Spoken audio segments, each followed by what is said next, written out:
9:40 ला आलेला आहे. 9:40 ला कॉल आलेला आहे आणि आम्ही घटनास्थळी आल्यानंतर पाहिल्यानंतर म्हणजे जे कोकलँड आहे त्याच्यामध्ये 3 व्यक्ती अडकलेले होते. तर त्यांना बाहेर काढण्यात आला आणि सपोर्ट वॉल जे आहे ते सपोर्ट वॉल ते कोकलँड वरती पडले नाही का. ते पडल्यानंतर ते मग त्याच्यामध्ये ते व्यक्ती अडकलेले होते तर त्यांना बाहेर काढण्यात आला. गंजीपेठ केंद्राचे 5 कर्मचारी आणि कॉटन मार्केटचे 3 कर्मचारी असे 2 केंद्राचे कर्मचारी उपस्थित आहेत.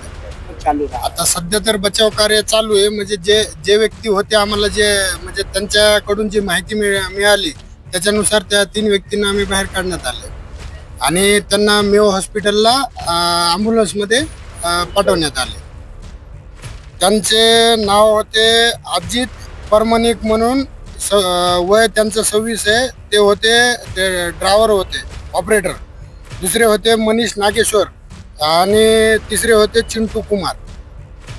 असे 3 कर्मचारी त्यांचे होते ज्यांना रेस्क्यू केले. ते आता म्हणजे ते सध्या तर म्हणजे त्यांना काय हे नाही म्हणजे जास्त काही लागलेलं नाहीये, पण त्यांना मुक्का मारा लागलेला आहे. तर त्यांना ते हॉस्पिटलला पाठवलेलं आहे. आता ते तिथलं सांगता नाही. आता ते मलमा हटवण्यासाठी सर त्याला हायड्रोलिक म्हणजे त्याला मोठ्या मशीनी वगैरे लागतील.